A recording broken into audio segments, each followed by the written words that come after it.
بسم اللہ الرحمن الرحیم اللهم افتح علينا حکمتک وانشر علينا رحمتک یا ذو الجلال والاکرام۔ تو جی ناظرین، الحمدللہ عز وجل العربیۃ للطالبین المصطفی الثانی ہمارا جاری و ساری ہے، اور آج ہم اس کا سبق نمبر 17 نمبر سبق انشاءاللہ عز وجل پڑھیں گے۔ تو آج ہم اس کی پہلی مشق التدریب الاول حل کرنے کی کوشش کریں گے۔ فرماتے ہیں اجر تمرین الآتیہ، آنے والی مشق کو حل کرو، جاری کرو یا اس کا اجرا کرو، تغییراً للفاعل، فاعل کو بدلتے ہوئے، کما فی المثال، جیسا کہ دونوں مثالوں میں، یعنی دو مثالیں انہوں نے حل کی ہوئی ہیں۔ تو اب یہاں پر انہوں نے جو دائیں طرف انتا، انتی، اسی طرح نیچے نا ضمیریں اور نام دیے ہوئے ہیں، اور ساتھ میں بیتن، شقتن، اسی طرح دیگر الفاظ دیے ہوئے ہیں۔ تو ان کو آپ نے سوال میں بھی لانا ہے اور جواب کے اندر پھر اسی طرح کا آپ نے جواب دینا ہوگا۔ مثال کے طور پر آپ دیکھیں تسکنو، انتا مطلب خطاب مخاطب کی ضمیر ہے، اس کو جب سیغے میں لے کے آئیں گے تو یہ سیغہ بن جائے گا مذکر حاضر کا، مطلب ضمیر جس نے چونکہ مذکر حاضر کیا۔ تو اب پھر جب یہ جواب دے گا، یعنی اس سے متعلق سوال ہوگا، تو جب جواب دیا جائے گا تو وہ جواب میں متکلم بن جائے گا، تو وہاں پر پھر اسی طرح کی یہ سیغے میں چینجنگ ہو جائے گی۔ تو بہرحال کہتے ہیں حل تسکنو فی بیتن، انتا ضمیر کس میں مشدہ ہوتی ہے؟ تو واحد مذکر حاضر کے سیغے کے اندر۔ تو حل تسکنو، کیا آپ رہتے ہیں، فی بیتن گھر میں، کیا آپ گھر میں رہتے ہیں؟ ٹھیک ہے، تو جواب میں ہو جائے گا نعم اسکنو فی بیتن، جی ہاں میں گھر میں رہتا ہوں، میں گھر میں رہائش پذیر ہوں، یا میں گھر میں قیام کرتا ہوں۔ آگے انتی اور شقتن، شقتن تو بیتن کی جگہ پر آ جائے گا، اور انتی بالکل سیم جو اوپر طرز تھا مثال کے اندر آپ نے دیکھا ہوگا، لیکن یہ ہے کہ وہاں پر سیغہ چینج ہو جائے گا۔ وہ انتا مذکر کے لیے سیغہ بنایا تھا ہم نے، یعنی انتا ضمیر کے لیے، اور انتی ضمیر کے لیے یہاں پر ہم سیغہ لے کے آئیں گے مؤنث کا۔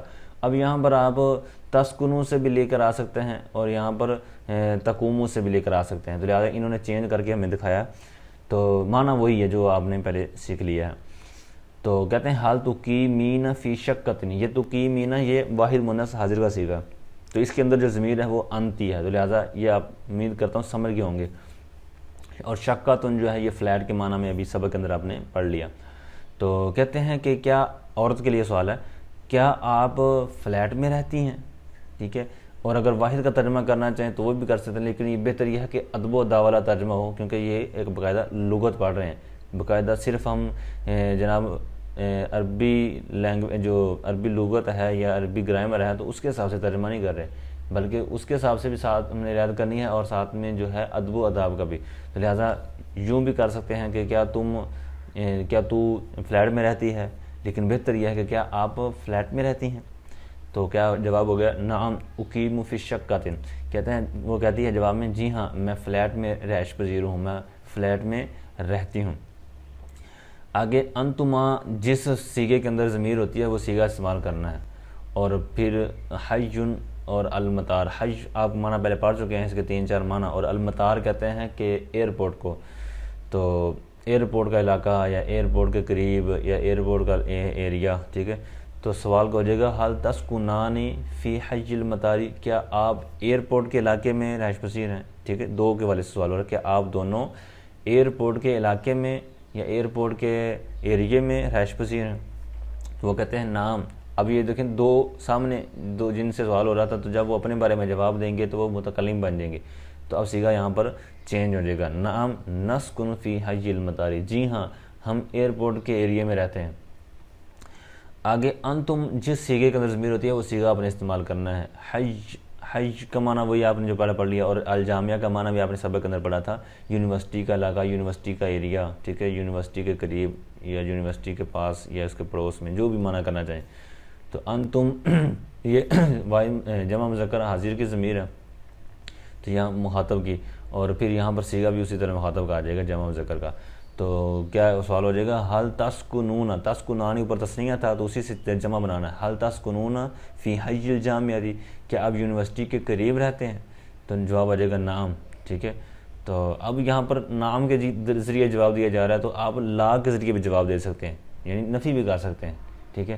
تو جب نفی کریں گے تو پھر آگے آپ نے پھر اس سے ہٹ کر سیغہ بھی لینا ہوگا، یعنی اگر آپ کہتے ہیں کہ جی ہاں میں نہیں لا نہیں میں ادھر نہیں رہتا، تو لا گیا کہ آپ نے اس عبارت کی نفی کر دی جو سوال کے اندر تھی، پھر جواب کے اندر آپ پھر کوئی اور عبارت لے کے آئیں گے کہ میں فلان جگہ پر رہتا ہوں، ٹھیک ہے۔ تو بہرحال نعم کے ذریعے جواب سیکھتے ہیں۔ نعم نسکن فی حی الجامعات، آگے خالد، اب اوپر ضمیروں کے والے سے سوال تھے، ٹھیک ہے، اب یہاں پر جواب سوال کے اندر نام آئے گا، تو نام کے لیے خالد استعمال کریں گے، کہتے ہیں حل خالد، یا اسی طرز پر لے کے آئیں حل یسکن خالد فی قریۃ، تو کیا خالد بستی میں رہتا ہے، ٹاؤن ویلیج، ٹھیک ہے، قریہ یہ بستی ٹاؤن ویلیج کے معنی میں آتا ہے، تو کیا خالد بستی میں رہتا ہے، ٹاؤن میں رہتا ہے یا ویلیج میں رہتا ہے؟ تو جواب ہو جائے گا نعم یسکن خالد فی قریۃ۔ آگے مریم یہ مونس نام ہے، تو یہاں پر سوال کے اندر پھر صیغہ مونس کے حساب سے آئے گا، جس طرح کا فاعل ہوگا اسی طرح کا صیغہ، تو یا خالد یہ مذکر تھا تو یہاں پر یسکن فعل آیا تھا، تو اب مونس کا نام ہے مریم تو یہاں پر آ جائے گا تسکن۔ تو کیا سوال ہوگا اچھا ریف کا معنی ہے گاؤں، دیہات، کنٹری، تو یہاں پر آپ اسی معنی میں لے سکتے ہیں۔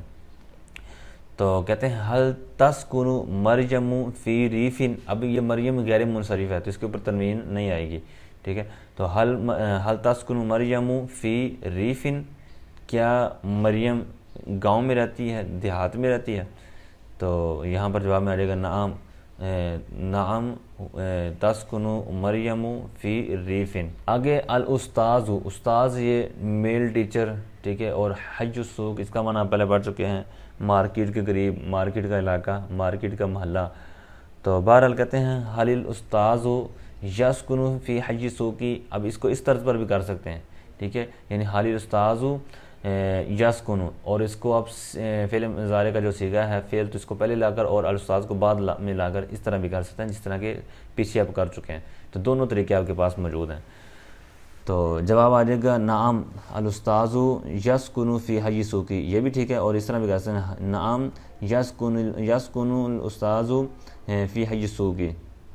آگے ہے الموظف، موظف کہتے ہیں ملازم کو، جو کام کرنے والا ہوتا ہے مطلب گھر میں یا دکان وغیرہ پر جہاں پر مارکیٹ میں رکھتے ہیں اپنا۔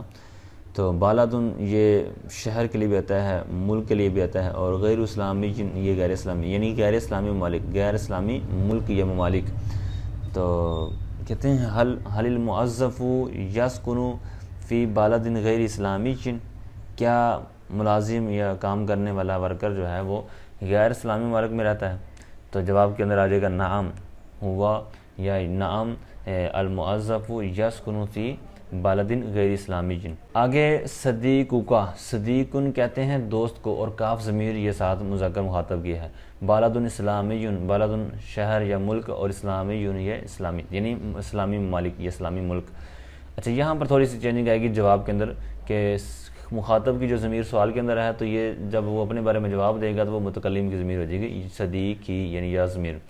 تو بہرحال کہتے ہیں حل صدیقو کا یسکن فی بالد اسلامی، کیا آپ کا دوست اسلامی کنٹری میں رہتا ہے، اسلامی ملک میں رہتا ہے؟ تو یہاں پر جواب میں آ جائے گا نعم یسکن صدیقی فی بالد اسلامی۔ آگے والدن لڑکا، بیٹا، ٹھیک ہے، اور کاف ضمیر یہ ساتھ مذکر مخاطب کی۔ تو ساکنن یہ رہائش کے معنی میں ہے، جامعی پیچھے جامعہ لفظ آپ نے پڑھا تھا یونیورسٹی کے معنی میں، تو یہاں پر بھی وہی معنی ہے یونیورسٹی۔ تو یونیورسٹی اور ساکنن رہائش، تو مطلب یہ ہے کہ یونیورسٹی کی رہائش تو وہ مراد ہوتی ہے ہاسٹل، جس طرح کہ آپ تصویر کے اندر بھی دیکھ رہے ہوں گے، یونیورسٹی کی بھی رہائش گاہ ہوتی ہیں باقاعدہ، وہاں پر روم ہوتے ہیں تو اس کو باقاعدہ نام دیا جاتا ہے ہاسٹل کا۔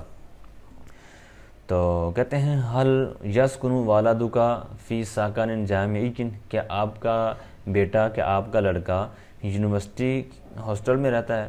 تو جواب میں آ جائے گا نعم والدی یسکن فی ساکن جامعی۔ آگے ہے اختو کا، اختن کہتے ہیں بہن کو، کاف یہ ضمیر ہے مخاطب کی۔ تو یہاں پر بھی اسی طرح کا سوال ہے، لیکن یہاں پر ساکن یہ رہائش کے معنی میں، اور طالبات مطلب طالبات فیمیل جو اسٹوڈنٹ ہوتے ہیں۔ تو اب یہاں پر مطلب ہوگا طالبات کا جو سیکشن ہوتا ہے رہائش گاہ کا، تو اس والے سے سوال ہے، تو سوال ہو جائے گا حل تسکن، یہاں پر مونس کے لیے صیغہ آ جائے گا کیونکہ یہاں اختن ہے، تو حل تسکن اختو کا فی ساکن طالباتی، کیا آپ کی سسٹر، کیا آپ کی ہمشیرہ یا آپ کی بہن طالبات کے رہائشگاہ میں رہتی ہے، یعنی طالبات کے لیے جو سیکشن ہوتا ہے الگ ڈپارٹمنٹ، تو اس میں رہتی ہے؟ تو جواب کے اندر آ جائے گا نعم اختی تسکن فی سکن طالبات۔ آگے زوجوکا یا زوجوکی، کاف ضمیر جو ہے یہ مونس کی ہے مخاطب کی، اور زوجن یہ آپ لغات ازداد میں سے ہے، یہ زوجن جو ہے یہ لغات ازداد میں سے ہے، یعنی یہ شوہر کے لیے بھی استعمال ہوتا ہے اور بیوی کے لیے بھی استعمال ہوتا ہے۔ ویسے تو ہمارے ہاں زوجہ کہا جاتا ہے نا، زوجہ مونس گول تا کے ساتھ، لیکن زوج بھی لفظ آپ استعمال کر سکتے ہیں بیوی کے لیے، لیکن یہاں پر یہ زوج مذکر کے لیے عبارت استعمال ہو رہی ہے کیونکہ مونس کے لیے باقاعدہ آگے ضمیر آئی ہوئی ہے، تو پتہ چلا کہ یہ زوج سے مراد مذکر ہے اور کاف ضمیر یہ آگے بیوی موجود ہے۔ تو بلاد یہ بلد کی جمع ہے، ممالک، تو ممالک الغرب یہ مغربی ممالک، ٹھیک ہے، مغربی ممالک کی وجہ سے۔ تو سوال ہوگا حل زوجو کی، سامنے والی جو فیمیل عورت ہے اس سے سوال ہو رہا ہے کہ کیا حل زوجو کی یسکنو فی بلاد الغربی، کیا آپ کا شوہر، کیا آپ کا خاوند مغربی ممالک میں رہتا ہے؟ تو جواب کے اندر آ جائے گا نعم زوجی یسکنو فی بلاد الغربی، جی ہاں میرا شوہر، میرا سر کا تاج یہ مغربی ممالک میں رہتا ہے۔